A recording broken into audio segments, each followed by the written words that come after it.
नए one shot नई चीज़ें करने से अच्छा है एक पर्टिकुलर क्वेश्चन होने की वजह से। अगर मैं जा रहा हूँ, क्या आपको जाने देगा क्या गार्ड? नहीं जाने देगा। सो अगर आप अभी जेईई के मॉक्स लिख रहे हो एंड अगर आपका स्कोर स्टक हो चुका है किसी पर्टिकुलर रेंज में एंड अगर आप उससे बाहर नहीं निकल पा रहे, so this is day 4 of your improving your JEE journey in the last day.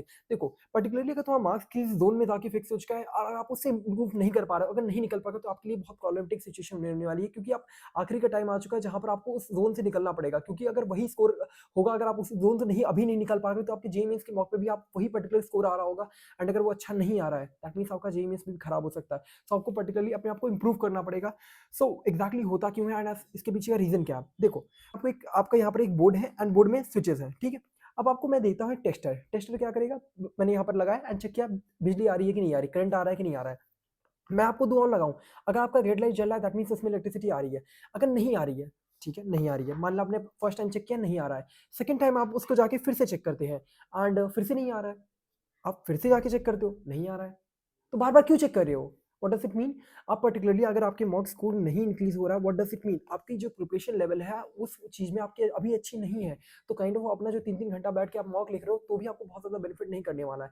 तो काइंड ऑफ आप पहले उस चीज को देखना पड़ेगा कि अच्छा लगाने के बाद भी मेरा टेस्ट करने के बाद भी मेरे को सेम काइंड ऑफ रिजल्ट मिला, that means I am not able to improve from that situation. तो आप कब इम्प्रूव कर पाओगे? जब आपको पता होगा रीजन की क्यों नहीं कर पा रहे हो एंड क्या एक्जैक्टली आपने पेपर में गलतियां की, उस चीज को एनालिसिस नहीं करोगे तब तक आप इंप्रूव नहीं कर पाओगे। जो आपकी मेजर मिस्टेक्स होती हैं दैट इज कि आप मॉक में ना बढ़ने का दैट इज एनालिसिस नहीं करते हो। पर्टिकुलरली आप एक मॉक एग्जामिनेशन लिखते क्यों हो? एक बात बताओ, क्या जो अभी आप मॉक लिखे हो क्या इससे आपका जेईई में सिलेक्शन होने वाला है? क्या आपको इससे कुछ प्राइज मिलने वाला है? क्या इससे कुछ आप कुछ भी बेनिफिट मिल रहा होगा? क्या नहीं मिल रहा होगा, कोई मॉनेटरी कोई भी फाइनेंशियल बेनिफिट नहीं मिल रहा है आपको, ना ही आपको कॉलेज मिल रहा है, तब भी आप क्यों लिख रहे हो? The basic and the sole purpose of writing the mock examination is to make yourself better, कि आप उस दिन पे अच्छा परफॉर्म कर पाओ एंड आप उस एटमॉस्फेयर को एंड उस जब टाइम कंस्ट्रेंट में आपको क्वेश्चन करना होगा तब आप वो चीज कर पाओ एंड अपनी एक्यूरेसी को बढ़ा पाओ। यही आपका मेन सोल पर्पस होता है। बट इंस्टेड अगर आप बस नंबर बढ़ाने के चक्कर में पड़ोगे तब भी आपके लिए दिक्कत है।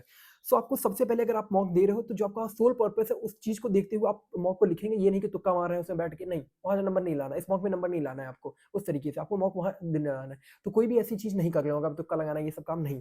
तो एनालिसिस जब भी पेपर खत्म हो गया अच्छे से पेपर देने के बाद 3 घंटे बैठ के पेपर देना। ये नहीं कि यार ये तो 2 घंटा पेपर दिया। फिजिक्स केमिस्ट्री क्या करते हैं, मेजर मिस्टेक होती है, 2 घंटा पेपर लिख के बैठे, ओके 2 घंटा हो गया, मैथमेटिक्स मेरे को आती नहीं, छोड़ देंगे, पर 2 घंटे का पेपर देंगे उसी में अच्छा 2 घंटे पेपर लिखे 140 नंबर आ रहे हैं, 3 घंटे का लिखूंगा तो 180-90 नंबर आ जाए। ये बिगेस्ट मिस्टेक है, क्योंकि 3 घंटे आपको बैठ के लिखना ही पड़ेगा। उस दिन के आप 3 घंटे में अगर मेरा 2 घंटे हो चुका, मेरे को और नहीं यार मैं जा रहा हूँ, क्या आपको जाने देगा क्या गार्ड? नहीं जाने देगा। इन द सेम रुको, 3 घंटा बैठ के लिखो, कोई जल्दी नहीं है भाग पेपर छोड़ने की।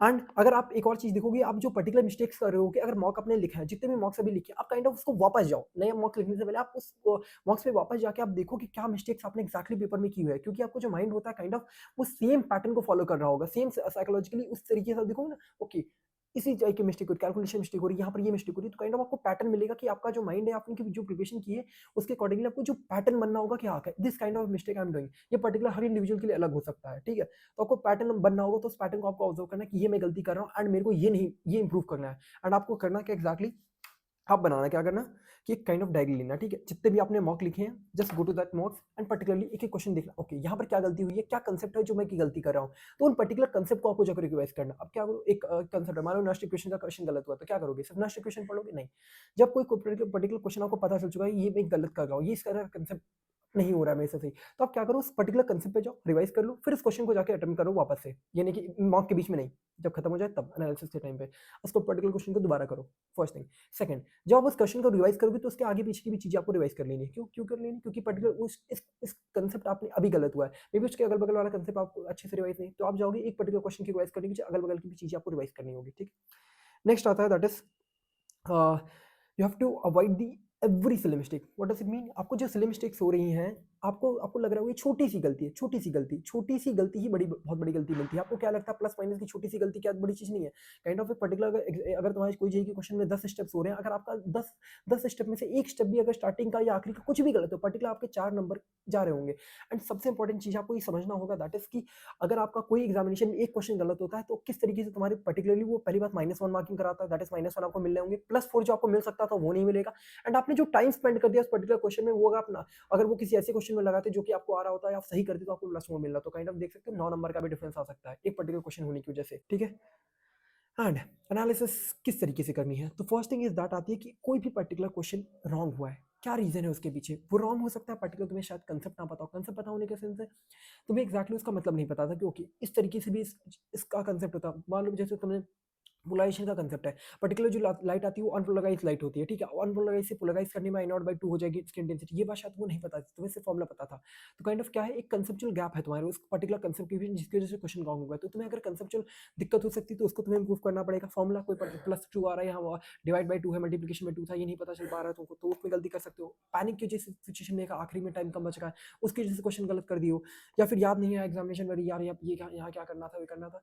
तो काइंड ऑफ जो भी काइंड ऑफ मिस्टेक हुई है किसी पर्टिकुलर क्वेश्चन में, जिसकी वजह से वो क्वेश्चन रॉन्ग हो रहा है, तो काइंड ऑफ रीजन को तुम्हें नोट डाउन करना है, एंड उस रीजन को आइडेंटिफाई तुम्हारा हो चुका है, अब उसको सॉल्व करो किसी भी तरीके से। एंड नेक्स्ट पेपर में जाने से पहले वो सारे के सारे रीजन तुम्हारे नोटेड डाउन होने चाहिए, एंड उसको सॉल्व करने की पूरी मैक्सिमम ट्राई करना है तुम्हें कि नेक्स्ट पेपर में वो काइंड ऑफ मिस्टेक तुम ना कर रहे हो। नेक्स्ट आता है that is the last thing, that is कि जो तुम्हारा स्कोर है, जो स्कोर इंप्रूवमेंट होगा वो इंस्टेंटेनियसली नहीं हुआ कि आज तुमने एक मॉक लिखा, दूसरा मॉक लिखा एंड तुमने सारी मिस्टेक्स को अपने आप सारी सही हो जाएंगी, नेक्स्ट मॉक से सारी चीज़ें ठीक होने लगेंगी। नहीं, ये नहीं होने वाला है। जो मॉक में जो इंप्रूवमेंट होता है काइंड ऑफ बहुत ही ज़्यादा तुम्हारा ग्रेजुअली होता है, मतलब धीरे धीरे वो मॉक का स्कोर इंक्रीज करेगा, ना कि इंस्टेंटेनियसली इंक्रीज नहीं करता है। लास्ट में कहूँगा, जितने क्वेश्चंस कर रहे हो उनको सही से करने की कोशिश करो। तुम नंबर ऑफ मिस्टेक्स जो हो रही उसको डिक्रीज कर दो, नए क्वेश्चन करने की इतनी जरूरत नहीं पड़ेगी। तुम्हारे जो 10-5 क्वेश्चन जो भी गलत हो उनको सही कर दो, तुम्हारे मार्क्स अपने आप इंक्रीज कर जाएंगे। नए चैप्टर्स, नए वन शॉट, नई चीजें करने से अच्छा है जितने मिस्टेक्स हो रहे हैं उनको बस अपने हाथ में कंट्रोल कर लो। तुमने अगर वो मिस्टेक्स को कंट्रोल कर लिया, तुम्हारे मार्क्स के स्कोर अपने आप इंक्रीज कर जाएंगे। आई होप तुम मेरी बात को समझ गए होंगे। बाय।